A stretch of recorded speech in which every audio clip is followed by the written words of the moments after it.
Salut tout le monde, aujourd'hui on se retrouve pour une nouvelle vidéo. C'est notre petite série habituelle de début de mois. Donc c'est parti pour la couverture du mois d'août. Let's go!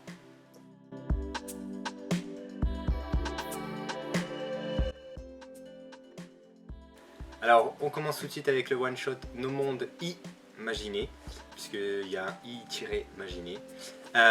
Très belle couverture, très ensoleillée. Alors il y en a qui commencent à me connaître, j'aurais pu le mettre plus haut. Mais là, j'ai pas été forcément très touché par cette couverture. Elle est simple, elle est belle. Il y a de belles couleurs. Un beau petit coucher au lever du soleil, je pense plus un lever pour cette fois. Mais vraiment, couverture assez sympa, sans plus quoi. Voilà. On enchaîne avec Young Blackjack tome 9, une couverture que j'ai vraiment, pour ma part, surkiffé. J'ai adoré la tête de ce personnage. Je connais pas du tout l'histoire, je connais pas du tout son nom. Désolé Tezuka. Mais ouais, il a l'air vraiment vénère, ou alors il a envie de vraiment faire de la chirurgie, ou je sais pas trop ce qu'il fait, une intervention médicale. Mais j'aime beaucoup en tout cas son visage. Ça me donne tellement envie de lire cette œuvre que je vais sûrement bientôt peut-être craquer, même si je peux pas tout acheter. Mais très belle couverture en tout cas. On enchaîne avec Toilette Boon Hanako-kun, tome 3. J'adore les couleurs, elles sont super jolies. J'ai l'impression que c'est dans le style un peu 80s, 90s, avec toutes ces couleurs violettes, bleues. Enfin, il y a plein de petites couleurs qui se suivent comme ça. J'aime vraiment beaucoup le style de la couverture. Le personnage un peu blasé aussi, qui me fait un peu rigoler. Mais très belle couverture, rien de ouf, hein, mais très belle couverture en tout cas. En numéro 12, j'ai mis le tome 13 de Ex-Arm. Je l'ai trouvé vraiment sympathique, cette fille qui s'accroche sûrement là du coup à la vie, et il doit avoir justement une histoire dans le manga. C'est pour ça qu'il y a cette couverture, mais je la trouve vraiment assez sympa. J'aime aussi beaucoup la façon dont Ex-Arms est écrit. Je trouve ça vraiment sympa. Donc ouais, je l'ai mis en 12e place, pas mal. À la 11e place, Sailor Moon tome 5 édition de luxe. Vraiment, j'ai beaucoup aimé cette couverture avec ses longs cheveux blonds en mouvement. Une couverture très simple, très sobre, mais moi j'aime beaucoup. Alors je pense que si on voit la couverture en vrai, il doit avoir des effets de dorure, etc. Donc elle doit être encore plus belle. Mais là en photo, je la trouvais vraiment très jolie. Donc voilà, je l'ai mis à la 11e position. Une couverture simple, efficace, c'est ce que j'aime. On entre dans le top 10 avec Blue Lock tome 3. Alors la première fois que j'avais vu cette couverture, j'avais pas trop kiffé ce rose. Mais là, je sais pas pourquoi, je l'ai revu et j'aime beaucoup. En plus, le personnage qu'il y a dessus, c'est un de mes personnages presque préférés de Blue Lock, même s'il y en a énormément. Mais j'aime beaucoup les caractéristiques de vitesse, et lui, il va très très vite. Donc, et en plus, c'est aussi en rapport avec ses cheveux, parce que dans le manga, on traite un peu de princesse, etc. Donc j'aime beaucoup en tout cas cette couverture. Hâte aussi de lire du coup le tome 3, de redécouvrir le tome 3, et allez le lire si vous n'avez pas lu Blue Lock, allez le lire, c'est une pépite.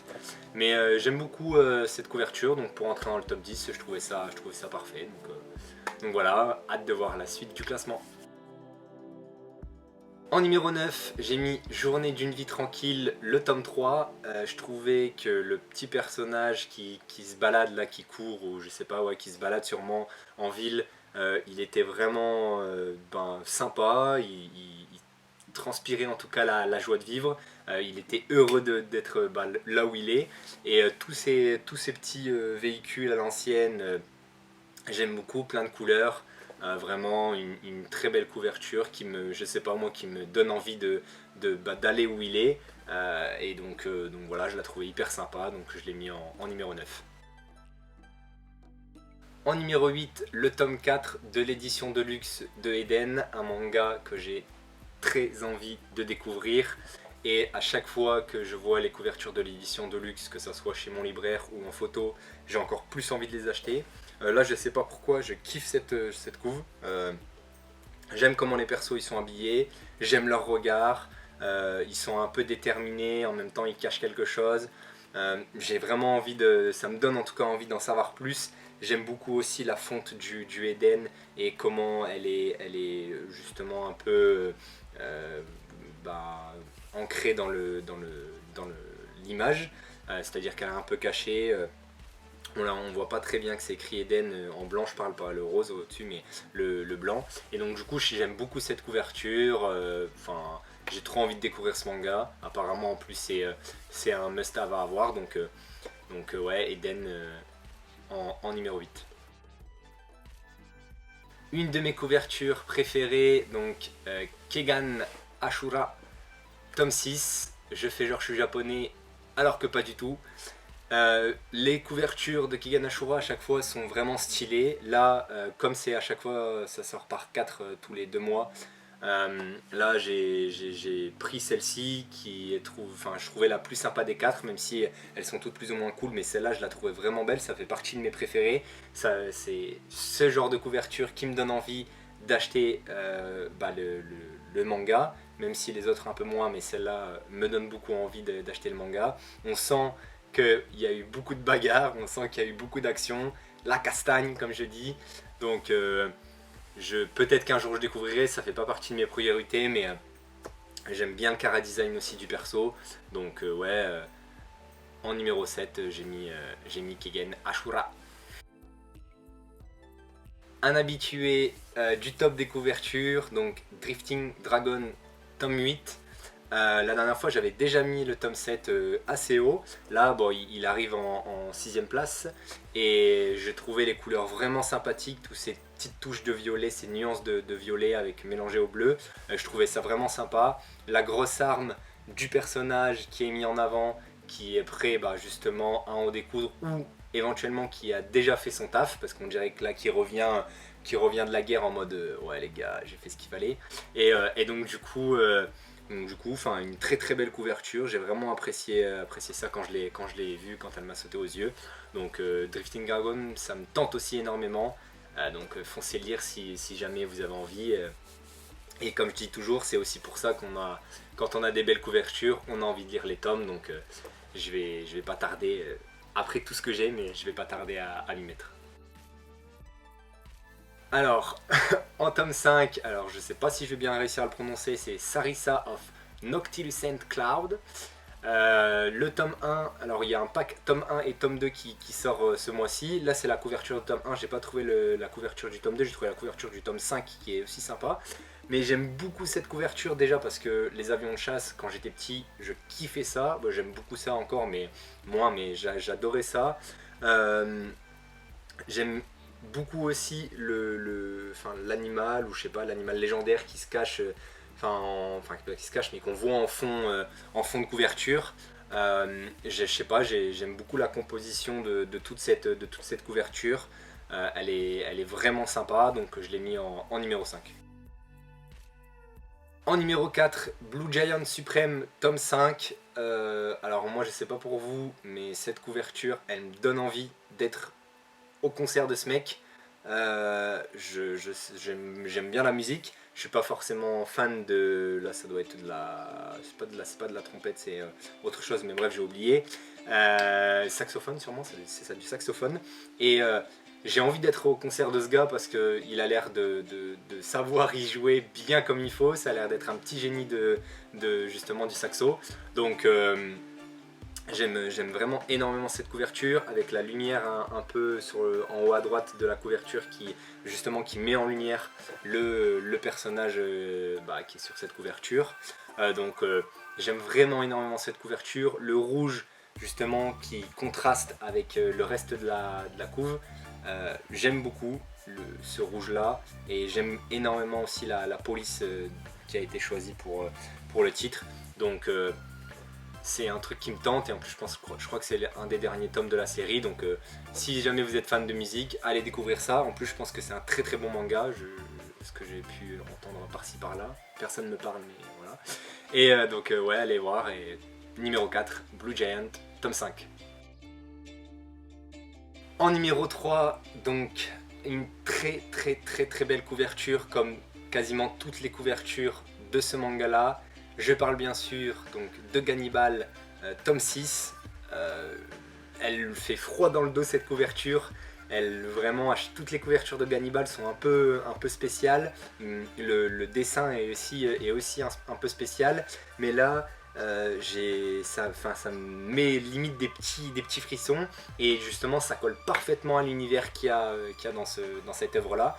Donc, comme je vous dis, quand ça nous fait ça, quand c'est en rapport avec de quoi parle l'œuvre, c'est que c'est une très belle couverture et donc j'étais obligé de la mettre parce que c'est sombre, ça fait froid dans le dos, on se pose des questions, on n'a pas forcément envie d'y être cette fois, c'est pas comme juste avant avec le concert. Donc très belle couverture pour Gannibal tome 6. En numéro 2, Kakushigoto tome 6. Alors ce que j'aime beaucoup quand je regarde les couvertures, c'est que je découvre des mangas. Je sais pas du tout de quoi ça parle, mais quand j'ai vu la couverture, ça m'a donné envie de le lire, encore une fois. J'aime énormément tout ce bleu, un peu genre de la côte, de Miami, tout ça, ou même, je vais pas dire la Bretagne parce que c'est pas vrai, mais toute la côte atlantique. Mais ça donne envie d'être en vacances, ça donne envie de partir. Même s'ils ont l'air de pas trop se parler, j'aime beaucoup cette couverture et justement je trouve que ça met en lumière le manga. Je connais pas du tout et je sais pas si quelqu'un regarde cette vidéo connaît cette œuvre là. Si quelqu'un connaît, dites-le moi en commentaire, c'est important, et dites-moi ce que vous en pensez. Mais ouais, c'est un petit ovni qui est arrivé comme ça dans ce que je regardais et du coup j'ai énormément aimé cette couverture et elle mérite d'être en numéro 2 parce que je la trouve vraiment très jolie. Donc Kakushigoto, tome 6, en numéro 2. Et pour le numéro 1, alors ça va peut-être en surprendre, ou peut-être qu'il y en a qui vont être déçus, ils vont penser que c'est toujours la même chose, mais je m'en fous, c'est mon choix. J'ai mis Shiruran, tome 3. J'adore déjà la couverture, j'aime beaucoup le personnage qui est mis en lumière. J'aime beaucoup sa posture, on sent que c'est un mec qui est sûr de lui, on sent que c'est un mec qui envoie du lourd, on sent que c'est un mec qui est prêt à en découdre et un mec qui se la raconte aussi. On sent qu'il est sûr de lui, qu'il est fort, qu'il est sûr de ses qualités, de sa force, etc. Et on sait très bien que dans les mangas, on a besoin des fois de ce genre de personnage. Alors j'espère que justement quand on lit le tome 3, c'est pas du tout l'inverse qui se passe, parce que ce serait vachement marrant et peut-être gravement ça donnerait beaucoup de déception. Mais du coup, ouais, j'aime beaucoup sa posture, les muscles saillants qui en ressortent. J'adore de toute façon l'écriture de Shiruan, je trouve que le titre est hyper bien fait. C'est un des en tout cas des titres les plus joliment faits je pense de tous les mangas confondus. Et ouais, je sais pas, je les trouve simples mais en même temps à la fois tellement efficaces que j'étais obligé de la mettre en numéro 1. C'est comme ça, c'est mon choix et on peut rien y faire, c'est moi qui ai choisi et basta. En tout cas, la vidéo se termine ici. Dites-moi en tout cas vous ce que vous en avez pensé, quelle est pour vous la couverture la plus jolie de ce mois d'août. Alors il n'y aura pas de bonus parce que j'ai pas forcément trouvé une ribambelle, expression qu'on n'a pas utilisée depuis longtemps. J'ai pas trouvé une ribambelle de couverture à ajouter, j'en ai peut-être une ou deux que j'ai trouvé belles en plus de Stop 15. Donc pour moi c'était pas vraiment intéressant de les mettre. Donc voilà. Si j'en ai oublié, dites-moi. Il y a aussi des couvertures qui ont été décalées ou des couvertures que j'ai déjà mis dans le top de juillet et que du coup je ne remets pas dans le top d'août parce que elles ont déjà eu leur place, elles ont déjà eu leur chance et ça c'est triché. Donc voilà. La vidéo se termine ici, j'espère qu'elle vous a plu. N'hésitez pas à vous abonner, à partager la vidéo, c'est important puisqu'en plus je vais commencer bientôt à faire des concours, etc. Et plus je suis connu, plus je peux faire de concours et éventuellement plus je peux peut-être avoir des cadeaux de la part des éditeurs. Donc n'hésitez pas à partager. En tout cas, moi j'adore faire les couvertures, les vidéos top couverture et je vais continuer à les faire. Et je vous dis à bientôt pour une prochaine vidéo. Salut!